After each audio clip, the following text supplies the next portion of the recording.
It's hard to think about smuggling anything into the UK, let alone hard drugs, but the Albanian Mafia does it all, and they do it well. That too, in the most unexpected way possible. This is the story of how the Albanian Mafia conquered the cocaine market in the UK, and it's more elaborate than you'd ever expect. The Albanians introduced a new business model that drastically changed the cocaine market. Traditionally, cocaine importers, wholesalers, and gangs operated separately, with prices varying based on purity. The Albanians broke this mold by dealing directly with Colombian cartels, the main producers of cocaine. They negotiated large shipments directly from South America, keeping their supply chains internal. British experts discovered that the Albanians were buying cocaine from the cartels for £4,000 to £5,500 per kilo, much lower than the £22,500 per kilo that rivals paid Dutch wholesalers. This move not only lowered the price of cocaine, but also increased its purity. This resulted in larger quantities of the drug being bought into the UK.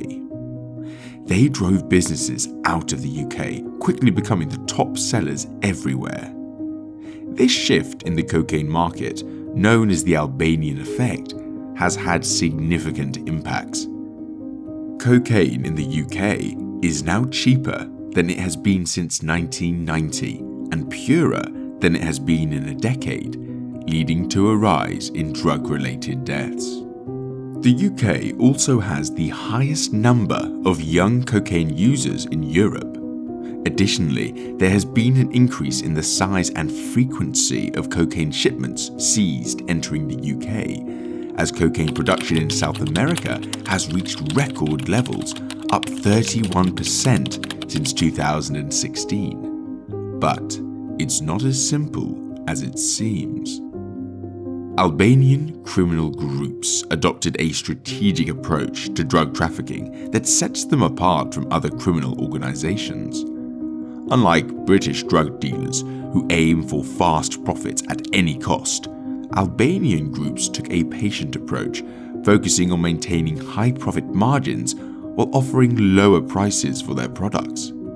The UK drug market, one of the largest in Europe, was worth about €30 billion before the pandemic hit. This lucrative market has attracted the attention of criminal groups worldwide. Over the past decade, the price of cocaine has dropped significantly, from about €40,000 per kilo to below €30,000. Albanian groups have played a key role in driving down prices, forcing their competitors to adapt or risk losing market share. Considering they already kept their prices low and profits high, they were just driving other businesses out, because if they can't keep profits, they can't stay afloat. The model worked, and they were able to dominate the UK market. But they don't want to stop there. To expand their operations, Albanian criminals are now looking into Latin America, traditionally dominated by the Ndrangheta, for new contracts and opportunities. They have established themselves in countries like Colombia, Ecuador, Peru, and Panama, where they can purchase cocaine at lower prices, around $4,000 per kilo, and sell it in Europe for a much higher price, approximately €30,000 per kilo. This operation is facilitated by a network of corrupt port officials and operators in major European maritime hubs, allowing them to smuggle the drugs into Europe undetected. Considering their profit margin is several times that of the locals, they can easily get anyone they want on their payroll. This makes the process even smoother and allows them to really set their routes wherever they want to. With that security, they've created a system that works flawlessly.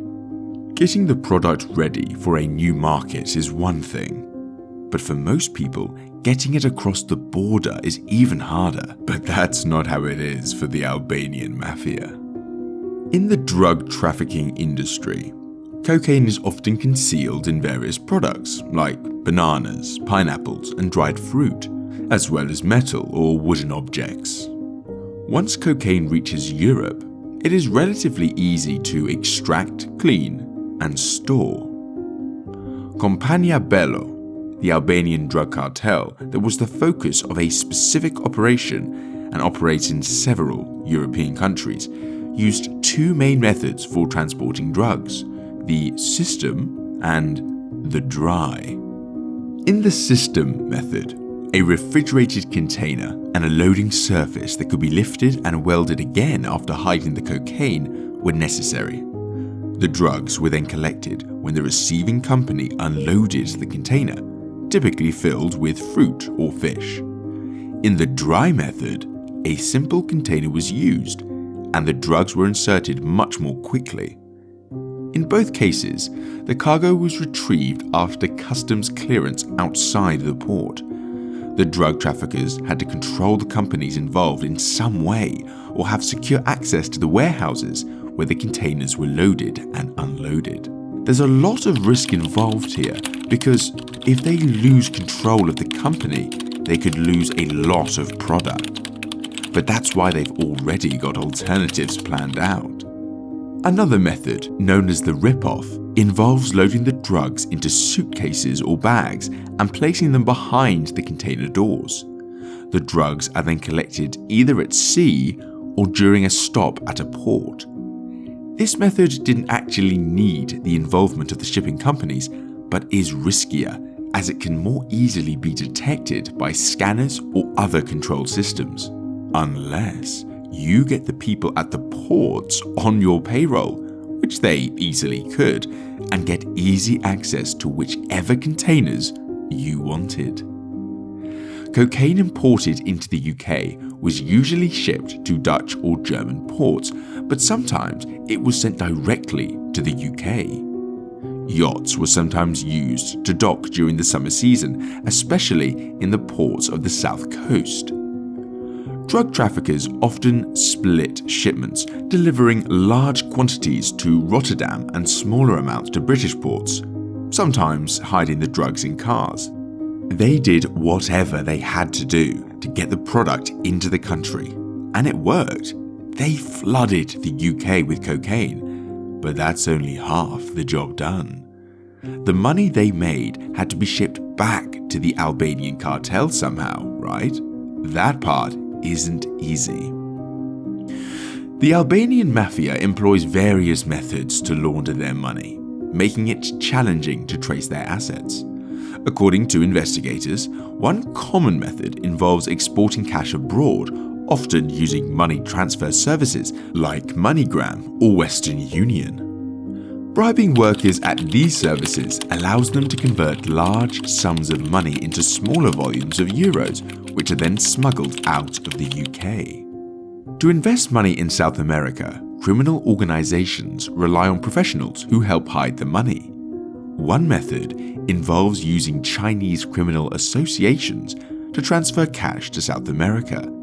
The cash is sent to Europe, mainly England and the Netherlands, and then to a contact person for these Chinese organizations. Then, the same sum is delivered to the traffickers in South America by the on-site contacts of the same organization for a specific fee. This method allows for payment without a physical or electronic transfer of money between continents, making it very difficult to trace.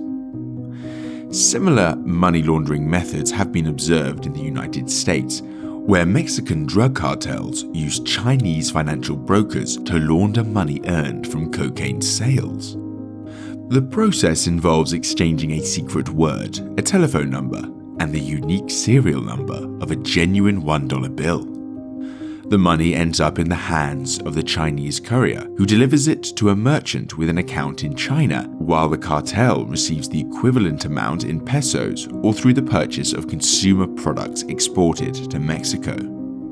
That, paired with simply sending lots of people across the borders through various flights and setting up little businesses that are just there to launder money, means that various channels work together to get as much money out of the UK as possible. In July 2017, authorities launched an investigation into a Birmingham strip club with ties to organised crime groups from Albania. Customers claimed they had been drugged with methadone and had large sums of money taken from their credit cards. Last year, 20 gangsters known as the Albanians were jailed for using fake Greek and Italian passports to run a high-purity cocaine dealing service in Manchester's club scene. But no matter how many of them get arrested, they somehow always pop back up. Their roots are now set in the UK, and chances are they'll forever be there. If you found this video interesting, please show your support by liking and subscribing to our channel for more content. Until next time, take care.